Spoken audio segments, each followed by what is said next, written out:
어제 장 막판 코스닥 바이오주가 일제히 급락했습니다. 그리고 그 중심에 HLB가 있었는데요. 어제 HLB는 한때 22% 급락하기도 했습니다. 시장에서 루머가 돌았다는데 회사 측은 즉각 반박문을 냈습니다. 진양곤 HLB 회장이 직접 자신 명의로 성명문을 냈는데요. 모든 루머는 사실이 아니고 법적으로 대응하겠다고 목소리를 높였습니다. 그래서 HLB 진양곤 대표 직접 전화 연결을 해보겠습니다. 투자자 여러분도 직접 듣고 판단하시는 게 좋을 것 같습니다. 네, 진 대표님 나와 계시죠? 네, 안녕하세요. 진양곤입니다. 예. 어제 HLB 주가가 장 마감 30분 남기고 갑자기 급락했습니다. 저도 보면서 충격 그 자체였는데요. 그 시각 일부에서 돌아왔다는 이 루머라는 게 유상증자, 최대 주주 지분 매각, 그리고 임상 실패 관련 설이었습니다. 어제 직접 성명서 내셨잖아요. 네. 모두 다 사실이 아니라는 말씀이세요? 네, 모두 사실 무근입니다. 어제 장 막판에 동시다발적으로 루머가 퍼졌었죠. 그 내용이 대체로 대규모 유상증자를 한다, 또 대주주가 지분을 매각했다, 임상 중이던 환자가 사망했다, 이 세 가지로 파악되었는데요. 그 하나하나가 투자자들에게 민감한 내용들인데 어제는 종합 세트로 만들어서 퍼진 것이죠. 저희는 3자 배정 증자 외에 대규모 유상증자를 검토한 적이 없습니다. 그리고 제가 지분을 매각한 일도 없고요. 임상 환자가 사망했다는 것도 터무니없는 루머입니다. 특히 저희가 글로벌 3상 임상 중인 항암제 리보세란이군요. 항암 효과는 큰 반면 부작용이 극히 적다는 게 최대 강점으로 평가되고 있습니다. 이는 중국에서 지난 4년간 시판 과정에서 결과물들이 입증하고 있죠. 이처럼 부작용이 거의 없는 약을 임상 환자가 먹고 사망했다는 악의적인 루머가 그것도 단복에서 생산 유포되고 있으니 참으로 개탄스럽습니다. 저는 개인적으로 루머를 만들어내는 사람도 회사에 대한 기초적인 공부 좀 했으면 좋겠다는 생각이 들기도 하고요. 어제 돈 루머 모두 사실 무근이다 이렇게 말씀을 하셨어요. 네네. 그런데 지난 8일에도 지금 장 막판에 비슷한 이유로 주가가 급락한 적이 있었거든요. 네. 왜 자꾸 이런 일이 생긴다고 보십니까? 그야 주가가 하락해야 돈을 벌거나 또는 손실을 줄이게 되는 이해관계가 작용하기 때문이겠죠. 결국 돈인 거죠. 신약을 만들어서 사람의 생명을 구하건 말건 그건 그들에게는 알 바가 아닌 것이고 루머를 퍼뜨려서 한 번 이득을 보고 두 번 이득을 보고 그러면서 불법행위라는 인식은 약해지고 잡히는 경우는 거의 없고 그러다 보니 루머의 생산과 확산이 돈을 버는 가장 손쉬운 방법으로 선택되는 것 같아요. 문제의 심각성은 이러한 악의적인 루머가 반복되고 있다는 데 있습니다. 말씀하신 대로 지난 3월 21일에도 장 막판에 대규모 주주배정 증자설이 확산되면서 장중 내내 강세를 보이던 저희 주가가 급락한 적이 있었습니다. 그리고 그 이후에도 유사한 움직임이 있었고요. 특히 장 막판에 루머가 유포되고 있어서 저희 회사가 대응할 시간도 없고 투자자들이 사실관계를 확인할 시간도 없게 돼서 피해가 좀 더 큰 것 같습니다.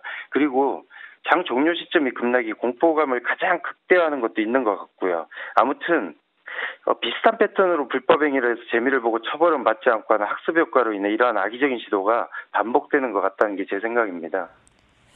그렇군요. 그리고 어제 성명문에서 내부 대응 체계 구축과 법적 대응 이야기를 하셨거든요. 향후 대응 방안을 조금 더 설명해 주신다면요. 네. 저희 HLB는 지난해 상장에서 지금 IR을 가장 많이 한 회사입니다. 그리고 1년에 2번의 정기 주주간담회를 진행하고 있습니다. 주주는 물론 투자자들과 투명하게 소통하려 나름의 노력을 다하고 있는 것이죠.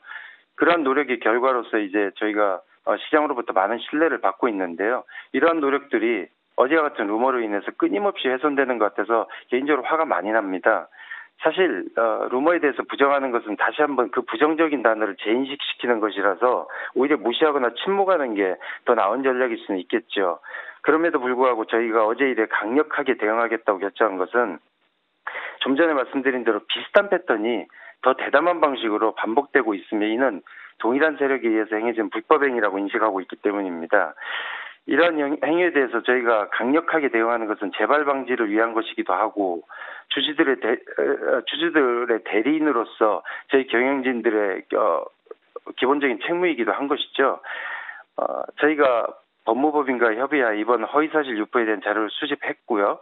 어제 금융감독원의 루머를 통한 시장 교란 행위에 대한 조사 및 허위사실 유포자에 대한 신고를 완료했습니다.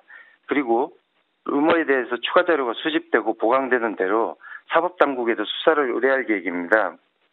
이런 절차를 통해서 끝까지 형사적인 책임을 물을 것입니다. 그리고 이후에 이러한 불법 행위가 재발되지 않도록 하기 위한 예방적 조치로 게시판 및 SNS의 모니터링을 강화해 나갈 겁니다. 사후적 조치로는 SNS 회사 계정을 통해서 루머에 신속하게 대응하고 악성 루머라고 판명되는 거에 대해서는 어제 같은 문제 발생 여부와 상관없이 강력한 법적 책임을 물음으로써 HLB가 쉽게 불법 행위 대상으로 삼을 수 있는 회사, 호락호락한 회사가 아니라는 걸 보여주겠습니다. 이런 조치를 지속적으로 해나가겠습니다. 그래요. 그렇습니다. 마지막으로 시장과 투자자들에게 하고 싶은 말씀이 있으신가요? 예. 회사라는 것이 누군가에게는 투자 대상이겠죠. 근데 또 다른 누군가에게서는 그야말로 삶의 터전입니다. 우리들의 땀으로 인해 우리 자식들이 학원을 다니고 어른이 되고 그런 과정을 함께 만들어가는 그런 터전인 것이죠.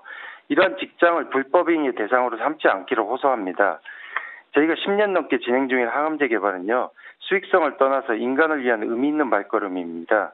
그 여정의 끝에 와 있는 지금 큰 결실을 거둘 거라 저희는 확신하고 있고, 그래서 많이 고무되어 있습니다. 저희 집중해서 잘 마무리 짓도록 하겠습니다. 그 과정에서 어제와 같이 악의적인 루머의 생산과 유포로 인해 주주와 투자자들께서 당혹스러운 일을 겪지 않도록 좀 더 세심하게 살피고 기민하게 잘 대응하겠습니다. 저희 시가총액이 커진 만큼 책임감의 무게도 커졌습니다. 여전히 부족함이 많은 것을 알기에 더 노력하겠습니다. 시장의 기대에 부응하는 확실한 성과로 주주와 투자자 여러분의 성원에 보답하겠습니다. 감사합니다. 네네, 아무쪼록 이번 일이 잘 마무리되기를 바라겠고요. 긴급하게 저희가 전화 요청드렸는데 또 응답해 주신 거 고맙습니다. 네, 고맙습니다. 감사합니다. 네. HLB 진양곤 회장과 전화 연결해봤습니다.